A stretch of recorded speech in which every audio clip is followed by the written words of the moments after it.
이 장면들은 아프리카의 건조한 사막이나 전쟁으로 황폐해진 중동 국가에서 온 것이 아닙니다. 여기는 러시아의 가장 현대적인 도시 중 하나인 로스토프입니다. 사람들은 영하 20도에서 물 한 양도기를 얻기 위해 수백 미터 길이의 들에서 몇 시간씩 기다립니다. 위기는 로스토프에만 국한되지 않습니다. 남부 지역과 점령된 지역 전체에 영향을 미쳤습니다. 보세요, 이곳은 마키유카의 물줄입니다. 매일 있는 일반적인 줄입니다. 돈바스에는 이런 줄이 수천 개 있습니다. 물은 사흘에 몇 시간씩 공급되지만 여전히 모든 사람에게 도달하지 않습니다. 마키유카에서 볼 수 있듯이 절박한 사람들은 물탱크에서 양동이와 병을 채우기 위해 밤새 줄을 서거나 음용수나 세수할 물을 얻기 위해 자원봉사자의 지원 배달에 의존해야 합니다. 러시아인들은 21세기가 러시아에 오지 않았다고 불평합니다. 설거지를 하려고 눈을 가지러 나갔어요. 우리는 눈을 높이 쌓아요. 여기 이전 눈은이니. 그리고 이게 제가 가져오는 세 번째 냄비예요. 푸틴은 우크라이나를 무릎 꿇리기 위해 댐을 폭파하고 운하를 말려버렸지만 그 폭발은 이제 그의 국민과 군대에 타격을 주고 있습니다. 러시아는 점령한 땅에서 갈증으로 죽어가고 있습니다. 물이 없다는 것은 생명이 없다는 것입니다. 물이 없다는 것은 승리가 없다는 것입니다. 푸틴이 영원히 우리의 것이라고 부른 크림반도를 보세요. 이 한때 푸르렀던 땅들은 이제 역사상 가장 큰 생태 재앙을 겪고 있습니다. 여기에 증거가 있습니다. 이것은 이조빌로의 댐입니다. 한때 크림반도의 생명선이었던 이 70m 깊이의 댐은 이제 죽어가고 있습니다. 수도꼭지에서 물이 나오지 않습니다. 저수지는 증발했습니다. 알루슈타에서 심페로폴까지 수백만 명의 사람들이 빈 용기를 들고 물 탱크차를 기다리고 있습니다. 사람들은 화가 나고 무력하며 운반된 물로 생존하려고 애쓰고 있습니다. 가족들은 하루에 4시간만 흐르는 탁한 물을 지키고 있으며 아이들은 씻지 못하고 전염병에 대한 두려움이 있습니다. 이제 250만 명의 사람들이 자신들의 집에서 난민이 되었고 크렘린의 야망 때문에 자신들의 땅에서 인질이 되었습니다.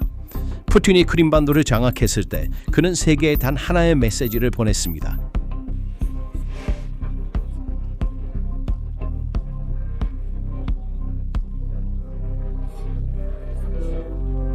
이것은 단순한 영토 병합이 아니었습니다. 그것은 제국의 약속이었습니다. 수년간의 선전, 수십억 달러가 드는 다리, 거대한 군사기지, 그리고 러시아 세계의 화려한 전시였습니다.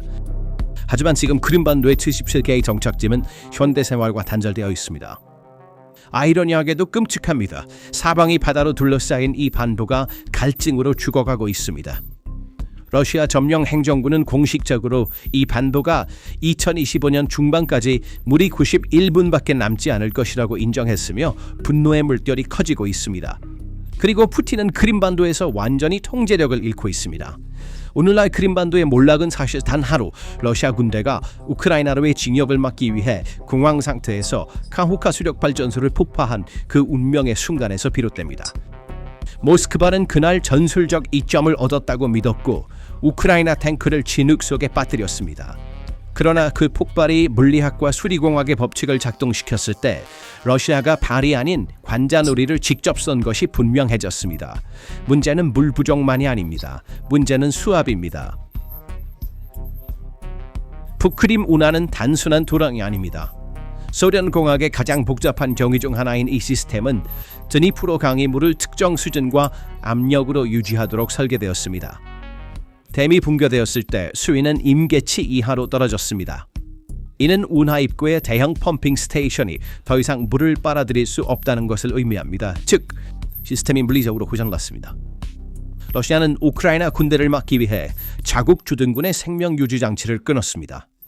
오늘날 위성 데이터는 모든 것이 통제되고 있다는 크렘린의 거짓말을 가차없이 폭로합니다. 이조빌로의 저수지를 보세요. 알루슈타와 주변 마을의 주요 생명수입니다. 한때 깊이가 70m였던 이 거대한 수역은 이제 진흙탕으로 변한 늪에 불과합니다. 크렘린에 의해 임명된 러시아 주지사 세르게이 악sio노프와 그의 팀은 이 상황을 계절적 가뭄으로 홍보하려 하고 있습니다. 그러나 데이터는 이것이 기후 문제가 아니라 관리 제한임을 강력히 주장합니다. 2025년 10월 기준으로 크림반도 전역의 총 77개의 정착지가 수돗물 공급이 완전히 중단되어 물 운송 시스템으로 전환되었습니다. 그 용어의 무게를 느껴보세요. 21세기 유럽 대륙에서 수천 명의 사람들이 탱커가 도착하기를 기다리고 있습니다. 이것은 현대 국가의 인프라가 아닙니다. 이것은 포위된 중세성의 무력함입니다. 그리고 위기는 농촌 지역에만 국한되지 않습니다. 알루슈타시에 부과된 새로운 체제는 상황을 요약합니다. 아침 6시부터 10시까지, 저녁 6시부터 10시까지 하루에 2번 총 8시간 동안만 물이 공급됩니다. 나머지 시간 동안 도시는 위생과 삶이 멈추는 유령 도시로 변합니다. 지역 주민들은 목욕이나 빨래 같은 가장 기본적인 필요조차 군사적인 규율로 계획해야 합니다.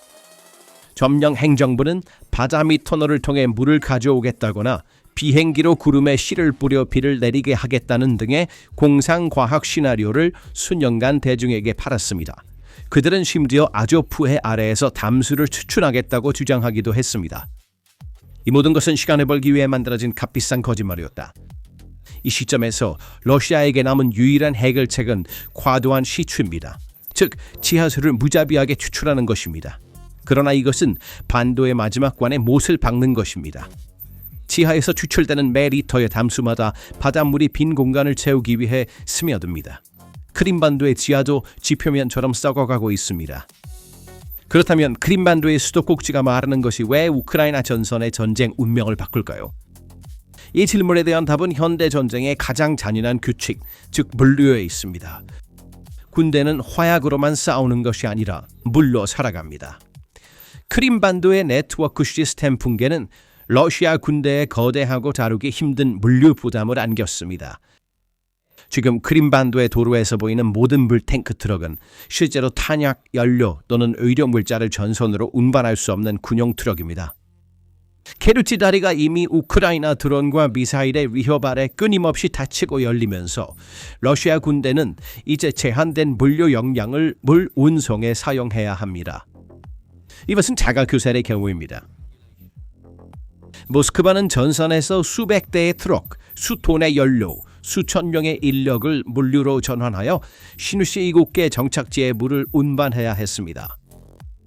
크림반도로 들어가는 물 1리터는 전선의 러시아 병사 탱크에 들어갈 수 없는 연료 1리터입니다. 이 물류 위기는 군대뿐만 아니라 국내 전선도 분열시키고 있습니다.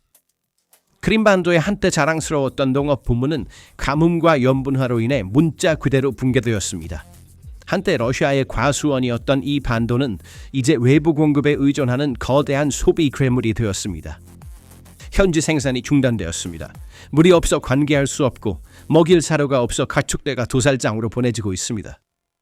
땅농장은 신선한 우유를 찾을 수 없어서 우유 가루, 즉 가짜 식품으로 생산하려고 하고 있습니다. 식품과 사료는 러시아와 벨라루스에서 크림반도로 운송되어야 합니다. 이는 이미 혼잡한 케르치 다리와 페리노선에 대한 압박을 2배로 늘립니다.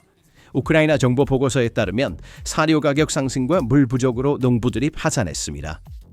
크림반도는 더 이상 스스로를 먹여 살릴 수 없습니다. 매일 수십억 루블이 이 블랙홀을 먹이기 위해 러시아 예산에서 쏟아지고 있습니다. 그리고 이 기근은 필연적으로 계급 전쟁을 촉발하고 있습니다. 러시아 점령 행정부는 제한된 물 공급을 전략적 무기로 사용하고 있습니다. 그렇다면 누가 물에 접근할 수 있을까요? 러시아 군사기지, FSB 엘리트의 빌라와 모스크바의 모든 것이 괜찮다는 이미지를 유지하기 위해 운영되는 고급 호텔. 그래서 누가 물이 없나요? 크림 타타르족 우크라이나인들 그리고 평범한 마을 주민들입니다. 이 상황은 반도에서 조용하지만 깊은 반란의 분위기를 조성하고 있습니다. 2025년 7월에 보고된 시위는 사람들이 두려움의 장벽을 넘기 시작했음을 알렸습니다. 사람들은 정치적 요구가 아니라 생존을 위해 거리로 나서고 있습니다. 그리고 크렘린의 반응은 스탈린식 반사작용, 정보 차단으로 나타납니다. 2025년 9월에 준비된 새로운 법적 규제로 소셜미디어에서 물 부족에 대한 정보를 공유하는 것이 러시아 군대를 비방하거나 공포를 조장하는 것으로 범죄화하려는 시도가 이루어지고 있습니다. 하지만 진실을 금지한다고 해서 댐이 채워지지는 않습니다. 사람들이 목마를 때 그들은 선전 포스터를 먹거나 마실 수 없습니다. 심페로폴의 크렘린 임명 지도자 세르게이 악셔노프와 모스크바 사이에서 시작된 책임 논쟁은 정권이 무너지고 있음을 보여줍니다. 악sio노프는 군대의 과도한 소비를 비난하고 모스크바는 지역 행정의 무능을 비난합니다. 이 내부 갈등은 위기가 통제 불가능한 혼란 단계에 접어들었음을 증명합니다. 크림반도의 상황이 이렇다면 전쟁의 중심지인 도네츠크의 상황은 어떨까요? 답은 훨씬 더 나쁩니다. 여기서는 물이 총알보다 더 귀중합니다. 여기서 일어나고 있는 일은 물류 실수가 아니라 러시아 소식통이 스스로 물 집단 학살이라고 부르는 것입니다. 현장에서 전해지는 소름 끼치는 세부 사항은 다음과 같습니다. 돈바스 전쟁은 러시아의 부패와 관리 부실로 인한 현재의 심각한 물 부족을 악화시켰습니다. 심지어 러시아 전쟁 블로거들도 더 이상 상황을 숨길 수 없으며 러시아가 임명한 관리들이 사람들에게 물 학살을 저지르고 있다고 불평하고 있습니다. 자원봉사자 알라시도로바는 현장의 절망을 요약합니다. 제가 개인 메시지로 받는 요청 중 두 번째는 물에 관한 것입니다. 사람들에게 물이 없습니다. 전체 마을과 도시가 물 없이 남겨져 있습니다. 예후리브카 같은 곳은 지도에서 사라질 위기에 처해 있습니다. 도네츠크는 한때 중요한 문화 및 산업 도시였으나 현재는 러시아의 임시 점령하에 간신히 생존하고 있습니다. 식수는 며칠에 한 번씩만 제공되며 그마저도 운이 좋아야 가능합니다. 전쟁은 탱크가 아닌 물탱크와 함께 다가오고 있습니다. 도네츠크 거리에서는 군인과 민간인이 물을 받기 위해 같은 줄에 서 있습니다. 도시의 친러시아 지도자인 데니스 푸실리는 8월 25일에 슬로비안스크 주변의 시베르스키, 도네츠 돈바스 운하를 점령하는 것이 해결책이라고 말했습니다.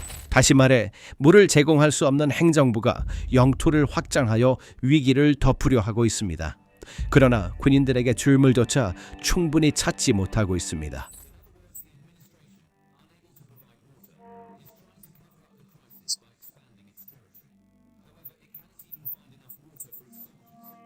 이것은 사실 점령 중인 러시아 행정부의 무력함에 대한 공식 선언이었다. 이제 일상의 부담도 이 위기가 너무 깊어 감출 수 없다고 외치고 있다. 러시아 행정부는 물 위기 앞에서 무력하며 이로 인해 지역 주민들은 물 트럭 앞에 긴 줄을 서고 있습니다. 예나 키예브와 같은 교외 지역에서는 물 공급이 나흘에 한 번으로 줄어들었고 도네츠크 시내에서는 이틀에 한 번 오던 물이 이제는 사흘에 한 번 공급되는 것이 새로운 일상이 되었습니다. 게다가 제공되는 물은 양과 질 모두에서 신뢰할 수 없습니다. 배급 일정은 보통 3일마다 4시간의 배급만 포함합니다.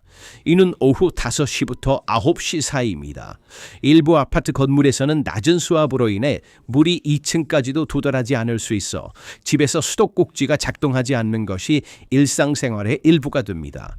이러한 조건에서 사람들은 30에서 40리터 용기의 물을 나릅니다. 브레이스는 바다에 관한 시험과 같고 스테븐 퓨로가 신체에서 감정으로 옮겨가는 시험과 같습니다.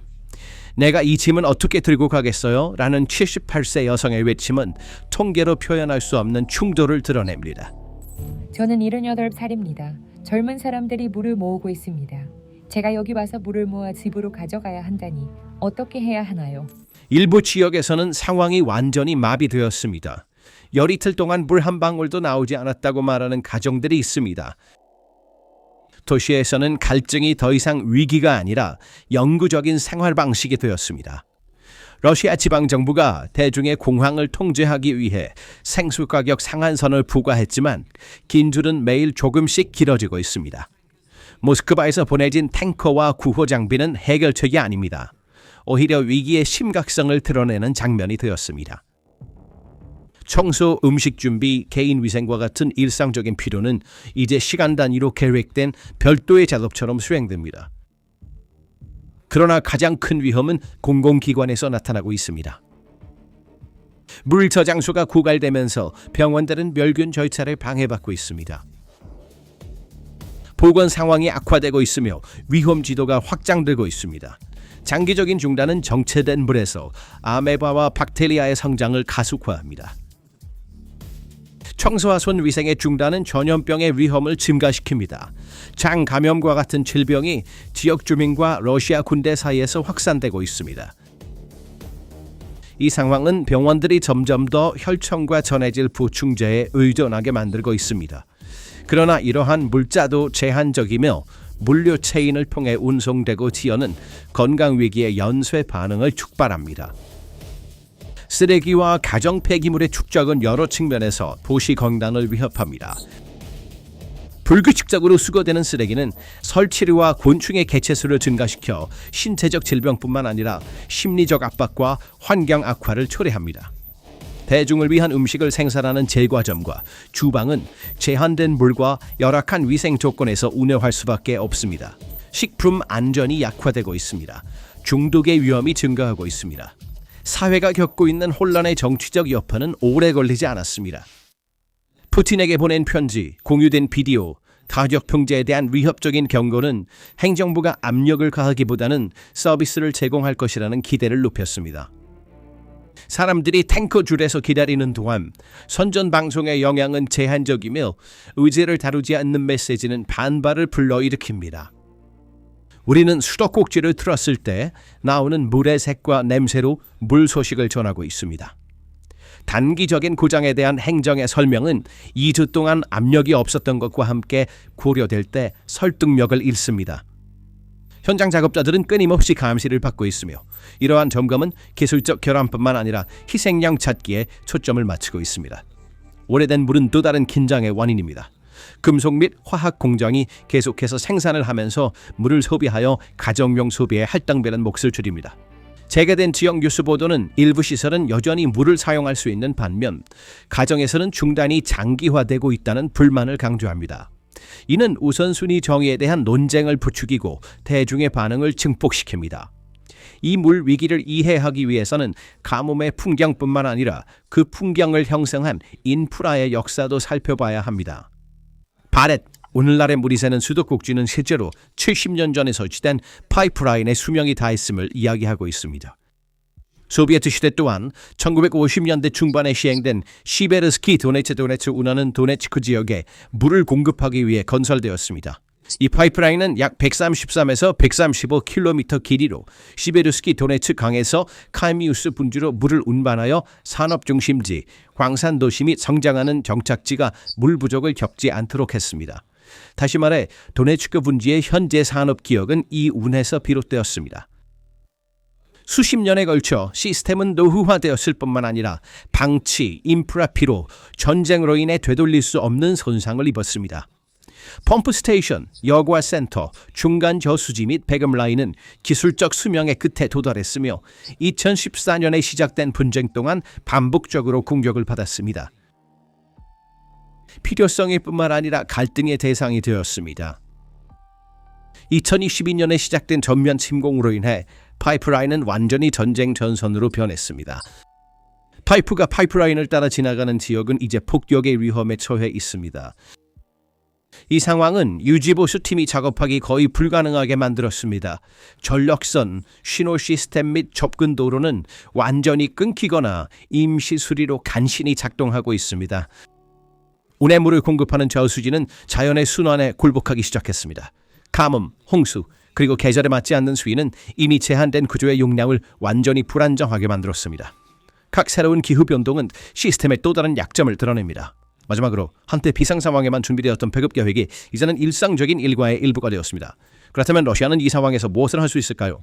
크렘린은 도네츠크의 심각해지는 물 위기에 대응하기 위해 테이블에 올릴 수 있는 선택지를 가지고 있습니다. 그러나 이 모든 옵션은 지나치게 비용이 많이 들거나 극도로 위험하거나 시간 면에서 지속 가능하지 않습니다. 이론적으로 첫 번째 옵션은 슬로비안스크를 향해 군사진역을 하여 시베르스키 도네츠 돈바스 운하의 통제권을 되찾는 것입니다. 이 지역은 운하의 수원지와 조절 구조물 측면에서 중요합니다. 그러나 이 목표를 달성하기 위해서는 대규모 공세가 필요할 것입니다. 이는 수천 명의 병사, 수백 대의 차량, 그리고 몇 달간 지속될 수 있는 작전을 요구합니다.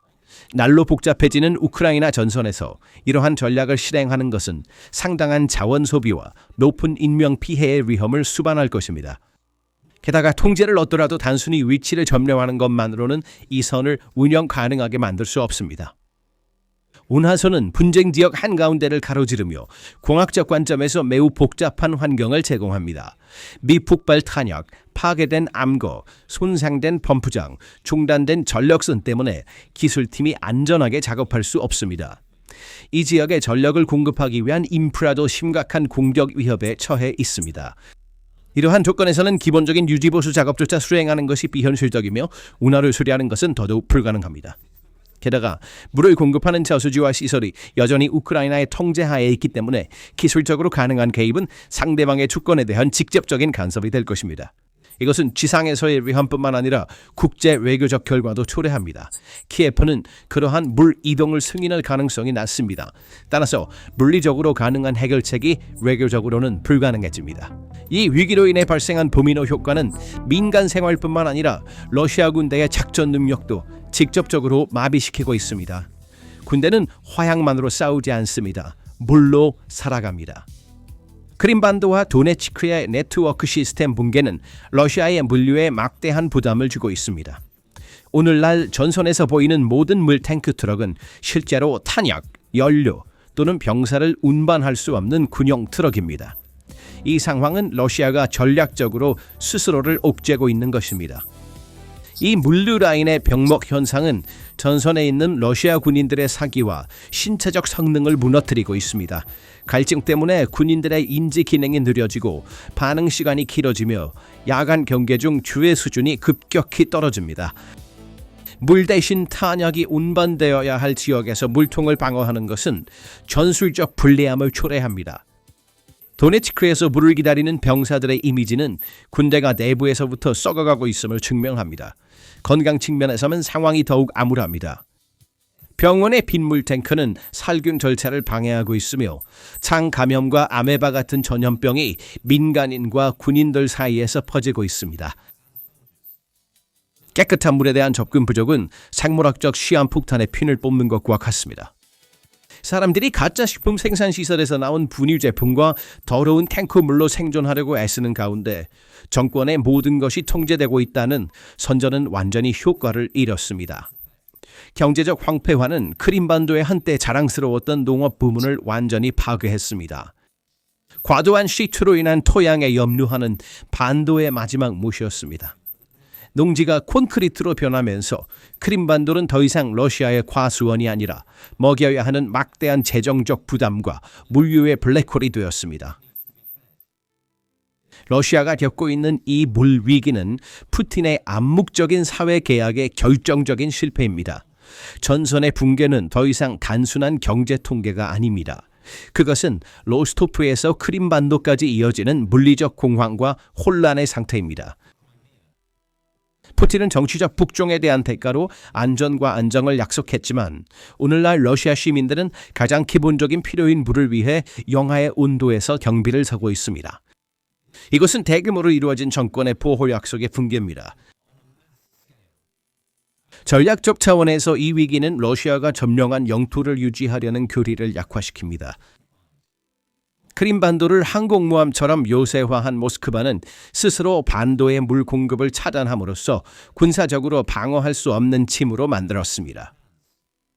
케르치 다리가 미사일 위협에 처한 상황에서 대부분의 물류를 물 운송에 할애해야 하는 군대는 우크라이나의 비대칭적 움직임에 완전히 갇혀 있습니다. 이 상황은 동맹의 배신과 내부 갈등으로 더욱 악화되고 있습니다. 크림반도 주지사 악쇼노프와 모스크바 간의 희생양 논쟁은 체제 위기가 반란과 불복종의 분위기로 발전할 위험을 안고 있습니다. 푸실린의 절박한 요구는 크렘린이 상황을 어떻게 인식하고 있는지를 드러냅니다. 지역 주민들이 두려움을 극복하고 물을 요구하며 거리로 나선 결정은 크렘린의 통제 메커니즘이 더 이상 작동하지 않음을 보여줍니다. 결론적으로 러시아는 지리의 복수를 직면하고 있습니다. 이 영토를 얻기 위한 전쟁에서 물의 손실은 제국의 물리적 기반을 흔드는 것을 의미합니다. 푸틴의 러시아 세계 비전은 가뭄으로 갈라진 들판과 말라버린 운하로 끝납니다. 러시아가 점령한 땅을 군사적으로 유지하더라도 이를 지속하고 통치할 능력을 완전히 상실했습니다. 결론적으로 러시아는 영토를 얻기 위해 시작한 전쟁에서 물을 잃었습니다. 로스토프에서 크림반도까지 도네츠크에서 마리우폴까지 이어지는 이 가뭄에서는 크렘린의 관리 능력의 실패입니다. 물이 없으면 군대는 행진할 수 없고 사람들은 생존할 수 없습니다. 푸틴의 제국은 메마른 땅 위에서 무너지고 있습니다. 물 없이는 승리도 없다. 물 없이는 미래도 없다. 그래서 이 문제에 대한 당신의 생각은 무엇입니까? 댓글로 당신의 생각을 공유해 주세요. PPR 글로벌 특별 분석에 대한 정보를 받으시려면 저희 채널을 구독하시고 알림을 켜는 것을 잊지 마세요. 저희를 선택해 주셔서 감사합니다.